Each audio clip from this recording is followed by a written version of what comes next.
Bonsoir à tous et bienvenue. L'année 2023 a été décrétée année de la jeunesse par le chef de l'État dans son discours de veille du Nouvel An. Quels sont les enjeux de cet engagement? L'école de la seconde chance, le renforcement du dispositif d'accompagnement des jeunes. Le ministre de la Promotion de la jeunesse fait des précisions dans ce journal. Ils sont postés à quelques carrefours et autres points stratégiques de la ville d'Abidjan. Les fêtes de fin d'année ont constitué le baptême de feu de la toute nouvelle unité de la police nationale. Police recours sur le terrain. Comment est-elle accueillie par les populations? Quel bilan à ce jour? À suivre les précisions du préfet de police d'Abidjan dans ce journal. Et puis à l'étranger, le Brésil fait ses adieux au roi du football. Plusieurs d'entre eux font la queue à l'entrée du stade de la Villa Belmiro de Santos, où a débuté ce lundi l'ultime au revoir au roi Pelé, 4 jours après son décès.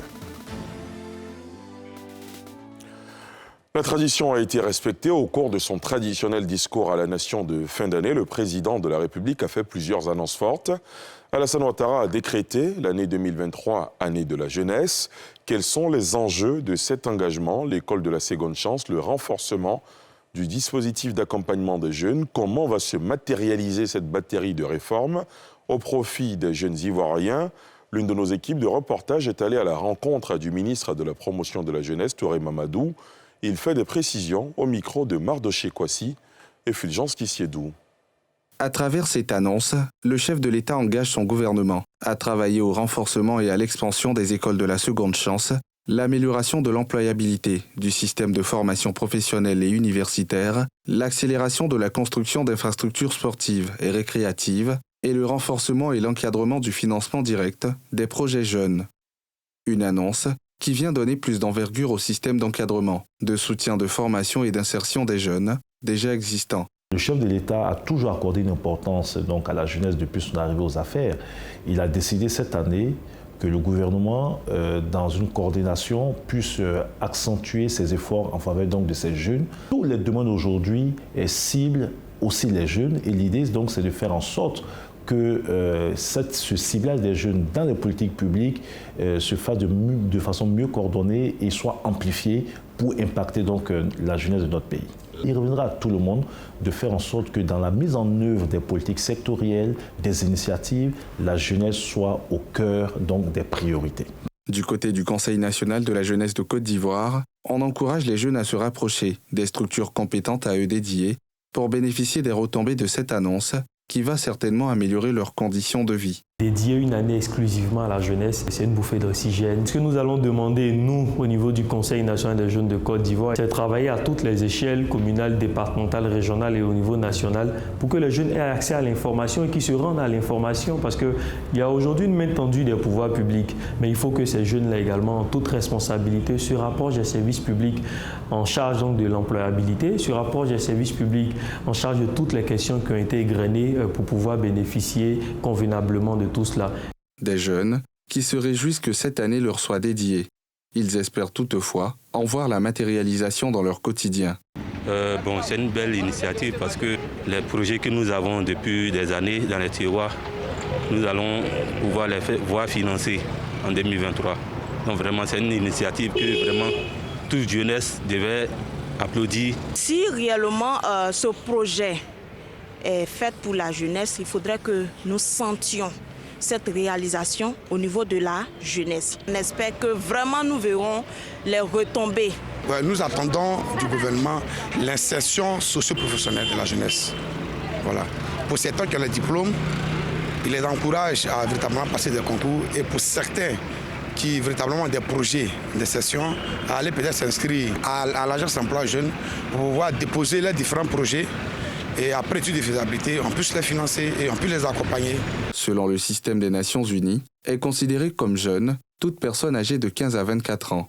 Aussi, selon le dernier recensement général de la population et de l'habitat, la population de Côte d'Ivoire demeure encore très jeune, avec 75,6% de la population totale qui a moins de 35 ans. Des chiffres qui révèlent l'importance de cette annonce au vu du nombre de personnes concernées par cette mesure du chef de l'État. Hier, 1er janvier, jour de l'an, était la fête la plus populaire au monde. Si certains pays ont décidé de faire du lendemain de ce grand jour un férié, en Côte d'Ivoire, aujourd'hui, lundi 2 janvier, est bel et bien un jour de travail. Pourtant, dans la ville d'Abidjan, les esprits ne semblaient pas disposés à cette reprise. En témoigne le peu de trafic dans la circulation et la faible activité au plateau, notamment le quartier des Affaires. On fait le point avec Nadia Edja et Joseph Zécré. Lundi 2 janvier 2023. Au plateau, la cité des Affaires, les rues sont moins bondées que d'habitude. Du palais de justice à la cité administrative en passant par bien d'autres endroits de la commune, la vie reprend difficilement en ce premier jour ouvrable de l'année. La population est un peu fatiguée par rapport au fait. Les gens ont fêté, banque. Il y a certains qui ont préféré se reposer. Les quelques fonctionnaires présents ressentent encore les effets de la fête. On s'est dit qu'aujourd'hui était férié, puisque hier on a passé la fête, tout ça. Ça fait qu'aujourd'hui c'est un peu timoré, on est un peu lourd. Les effets sont difficiles, mais on est venu quand même. C'est difficile, mais on va faire comment? Si le patron est là, c'est obligé d'être là. Sur cette route, comme bien d'autres dans cette commune, les véhicules arrivent au compte-gouttes. Bon, aujourd'hui, la circulation était bonne. La circulation était fluide. Pas de souci, on a bien roulé jusqu'ici. Venu au plateau ce matin, on n'a pas eu de soucis d'embouteillage. Tout s'est bien passé jusqu'à ce qu'on s'égare tranquillement. Résultat, les parkings d'habitude bondés sont moins occupés. Quand il y a du mouvement au plateau, du coup, il n'y a pas de place pour garer. Mais moi-même, je constate qu'il n'y a pas de mouvement. Aujourd'hui, lundi, le plateau est vide. Il est déjà 11h, mais pratiquement le plateau est vide. Les gens ne sont pas venus au travail, beaucoup sont restés à la maison, alors ce n'est pas férié. La timide reprise des activités professionnelles, un constat qui s'étend à toute la ville d'Abidjan. À Yopougon, par exemple, dans ce maquis, la fête continue ce 2 janvier. Aujourd'hui, ce n'est pas un férié. C'est la fête qui continue toujours. Aujourd'hui, je suis tellement content. C'est maintenant comment ils sont fêtés. Je suis sorti très tôt le matin pour venir voir d'abord mes amis. De là, maintenant, je prends ma famille et puis on va aller juste un peu à Cosmos. Les enfants vont jouer un peu de jeu et puis on va rentrer à la maison. La fête continue jusqu'à ce que janvier finisse. Il y a toujours des clients à n'importe quelle heure, n'importe quel moment. Nombreux sont les Ivoiriens encore plongés dans les festivités de la Saint-Sylvestre ce lundi 2 janvier. La reprise des activités sera sûrement totalement effective à partir de ce mercredi 3 janvier. Les forces de la gendarmerie nationale étaient à la tâche pour sécuriser le passage de 2022 à 2023.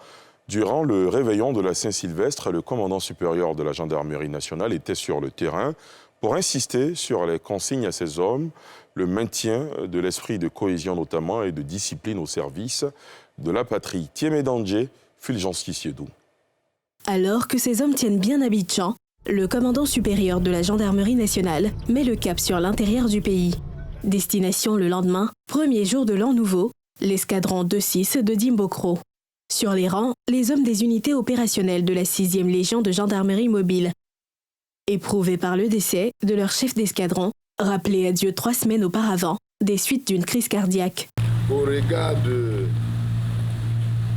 cette mort tragique qui vous a frappé, qui a fait qu'aujourd'hui votre chef n'est pas là, je me suis dit qu'il était nécessaire de venir encore vous encourager à tenir debout et puis à continuer la mission.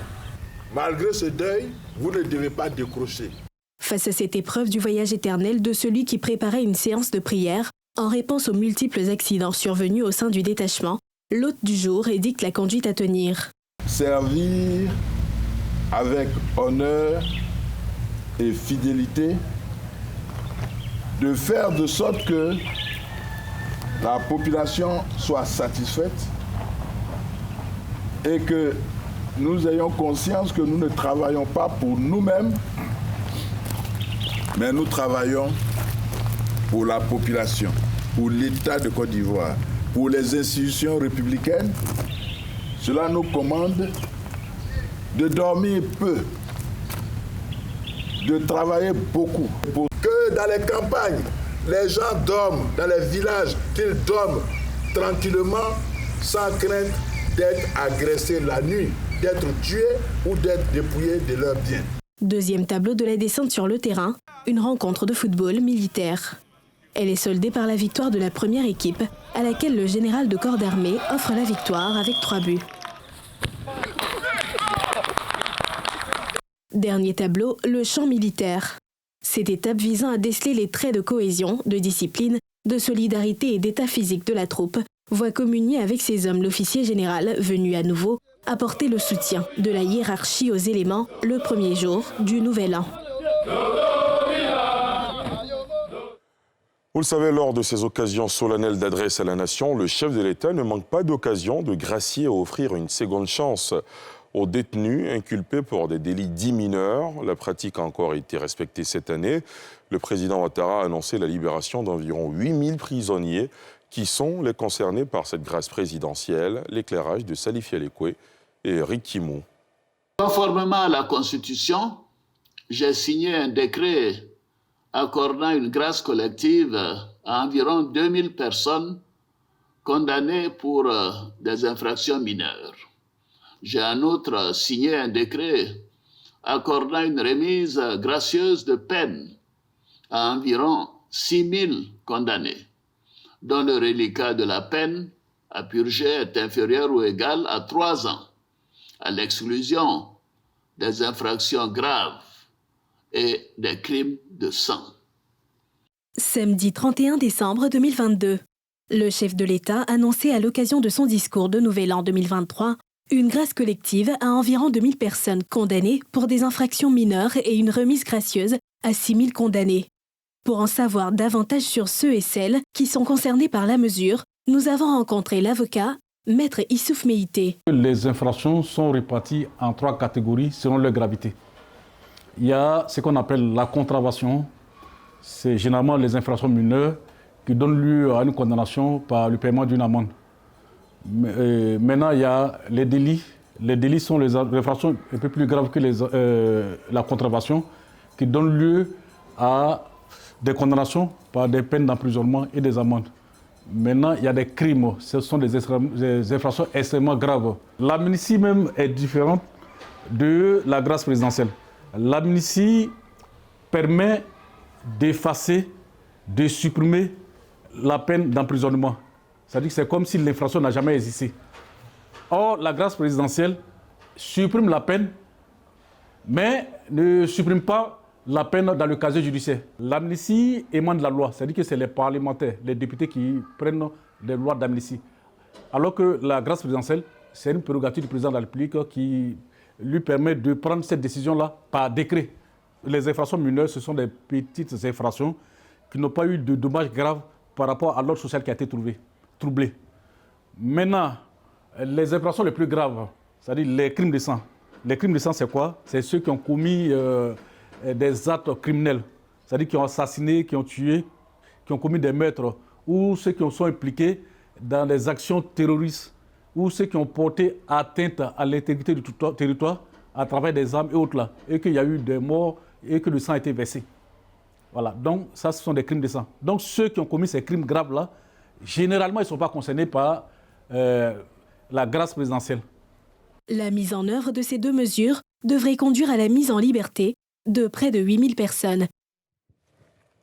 Le gouvernement ivoirien a fait de la mobilité urbaine l'une de ses priorités. Au fil de ces années, les infrastructures routières voient le jour pour permettre à la population de circuler en toute fluidité. En 2023, 2 projets phares, notamment le 4e et 5e pont d'Abidjan, seront livrés aux populations en plus de nombreux projets en cours. On fait le point sur les perspectives avec Nadia Edja et Joseph Zécré. C'est une évidence. Abidjan est en chantier, et cela depuis quelques années. Jour après jour, le paysage de la ville se transforme et voit apparaître de nouvelles infrastructures routières.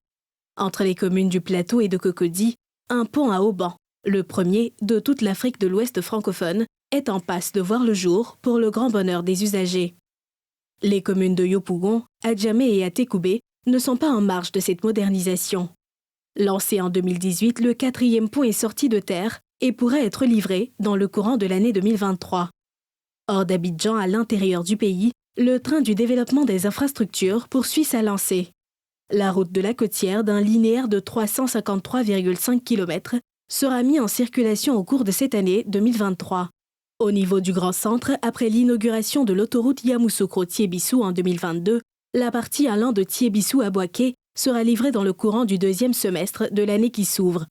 En plus des différents chantiers à livrer en 2023, plusieurs autres sont en cours. Il s'agit de la voie Y4, considérée comme la ceinture d'Abidjan. À ces infrastructures routières s'ajoutent les travaux d'extension de l'aéroport Félix Houphouët-Boigny, lancé en décembre dernier et prévu pour s'achever en 2026. Ils sont postés à quelques carrefours et autres points stratégiques de la ville d'Abidjan. Les fêtes de fin d'année ont constitué le baptême de feu de la toute nouvelle unité de la police nationale, police recours. Sur le terrain, comment est-elle accueillie par les populations? Quel bilan à ce jour? Nos reporters sont allés à la rencontre du préfet de police d'Abidjan. Il s'est confié à Salif Yalekwe et Patrick Armeliao. Abidjan, la capitale économique ivoirienne, enregistre depuis quelques jours une nouvelle unité de la police nationale. De nouveaux véhicules sont aperçus à des endroits névralgiques de la métropole, comme ici au grand carrefour de Trècheville, appelé gare de Bassam, ou encore au carrefour de l'Indénié. Les premiers responsables de cette entité visitent quelques points. L'appel au professionnalisme est réitéré partout. Nous méritons la confiance de la hiérarchie. Et cette confiance-là, on ne peut la mériter que par le travail. Vraiment par le travail, et le travail bien fait. Soyez professionnels, soyez professionnels. Une présence des hommes de Youssouf Kouyaté, le directeur de la police nationale qui rassure les populations dans l'ensemble. Maintenant, cette année, la fête là, ça s'est bien passé avec les policiers. Parce que ici, les jeunes là, ils agressent. On est là, on ne peut pas parler. Si tu parles, le lendemain, ils viennent contre toi. Donc cette année-là, vraiment, il n'y a pas eu d'agression. Nous-mêmes, on est contents. Nous sommes rassurés depuis leur présence là. On souhaite qu'ils restent, qu'ils prennent notre surveillance en compte, qu'ils restent. Vraiment, leur présence, ça nous fait vraiment du bien. C'est une excellente initiative que celle de sécuriser les villes d'Abidjan à travers un nouveau dispositif de déplacement. Je ne peux que souhaiter que cette initiative-là se répande aussi à l'intérieur du pays. Et déjà, pendant les fêtes, on a senti un vrai impact parce que ça a permis aux populations de pouvoir fêter paisiblement. On n'a pas remarqué des agressions comme dans les années antérieures où on voyait qu'il y avait des populations qui se plaignaient à chaque fois. La prévention, l'assistance et la sécurité. Telles sont entre autres les premières missions du tout nouveau bébé de la police. À ce carrefour situé en plein cœur du plateau, des agents essaient de réguler la circulation à la suite de cet accrochage, en attendant des agents pour faire le constat. 2 semaines après son lancement, comment fonctionne Police Recours, qui a fait son baptême de feu lors des fêtes de fin d'année? Rendez-vous à la préfecture de police d'Abidjan avec le premier locataire des lieux qui donne des précisions.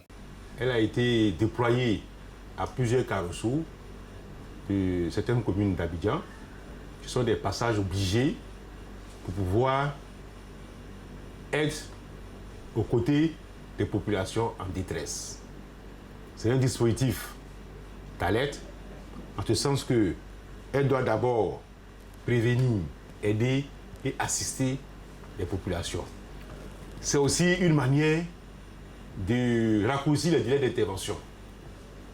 Raccourcir les délais d'intervention à raison de 5 minutes à 10 minutes d'intervention de la police nationale sur les lieux de commission des infractions, sur les lieux de sinistres. Puis, le 20 décembre, elle a été lancée à la place Sorbonne par M. le ministre de l'Intérieur de la Sécurité.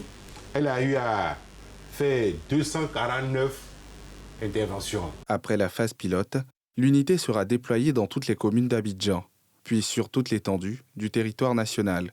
Elle peut être rejointe en cas de besoin via le mobile, les réseaux sociaux, notamment Facebook et WhatsApp. Le début de l'année est un moment de prise de nouvelles résolutions pour son quotidien, mais aussi et surtout un moment de formulation de vœux. Nous avons recueilli les vœux, vos vœux. Je vous propose de voir ce sujet de Thiemé Dandje et Nadia Aïdja. La nouvelle année est l'occasion de formuler ses vœux pour les 12 prochains mois. Une tradition que respecte la population ivoirienne qui souhaite dans l'ensemble la paix et le développement du pays. Le vœu de cette année, c'est que tout le monde soit en bonne santé, que les malades soient en joie, tout le monde se retrouve dans son coin pour être heureux. Une paix durable en Côte d'Ivoire, que les enfants de la Côte d'Ivoire s'unissent. Voilà. Et mes vœux, c'est que Dieu donne une santé de fer au président Alassane Ouattara. Les vœux de 2023, ce serait la santé, le bonheur, la réussite, qu'on reste soudés, que les jeunes continuent à investir, à étudier et qu'on nous donne la possibilité d'ouvrir des sociétés et de continuer à se développer. Les enfants ne sont pas restés en marge de cette présentation de vœux qui a porté sur des points variés. Vu que je suis en classe de terminale D, en cette année, bon, je fruis le CERN que j'ai mon bac. Je veux être la meilleure de ma génération, être première de ma classe. Je souhaite qu'il y ait moins de problèmes financiers pour mes parents pour que je puisse aller à l'école sereinement, sans danger, qu'il n'y ait pas la guerre en Côte d'Ivoire pour que nous puissions continuer de devenir de grands hommes bientôt. De façon générale, on espère passer 2023 sous de bons auspices. À l'étranger, le Brésil fait ses adieux au roi du football. Plusieurs d'entre eux font la queue à l'entrée du stade de la Vila Belmiro de Santos, où a débuté ce lundi l'ultime au revoir au roi Pelé, 4 jours après son décès. Femmes, hommes et enfants portant certains des maillots floqués du légendaire numéro 10 attendent de s'incliner devant la mémoire du roi de la planète foot. Le cercueil du seul joueur à avoir remporté 3 Coupes du Monde, 1958, 1962 et 1970, reposera au centre du terrain de Vila Belmiro, qui a ouvert ses portes ce lundi à 10h locales, soit 13h GMT. Un convoi amenant le corps à Santos est parti de l'hôpital Albert Einstein de Sao Paulo, où Pelé a rendu l'âme jeudi dernier, après avoir lutté durant plus d'1 an contre un cancer du côlon. L'entrée du stade est libre jusqu'au mardi 10h. Je suis sûr que ce sera génial. Pendant ces 2 jours, beaucoup de gens passeront. Des fans, pas seulement les anciens qui ont pu le voir jouer, mais aussi des enfants. Oui, je vais y aller avec ma fille, mon mari. Nous allons lui rendre hommage, un dernier hommage. Ensuite, débutera une procession dans les rues de Santos, ville située à 75 km au sud-est de Sao Paulo, avant l'enterrement dans l'intimité familiale. Le cortège passera notamment devant la maison de Dona Celeste, la mère centenaire de Pelé, qui ne sait pas que son fils est mort, selon Maria Lucia do Nascimento, l'une des sœurs du défunt. Elle est dans son monde. Et c'est ici que prend fin ce journal préparé par l'ensemble de la rédaction. Dans quelques instants, restez avec nous pour suivre Focus Faits divers avec un autre sujet inédit. Et à 20h30, le journal du soir sur NCI. Merci de nous avoir suivis. Je vous souhaite de passer une excellente soirée sur la nouvelle chaîne ivoirienne.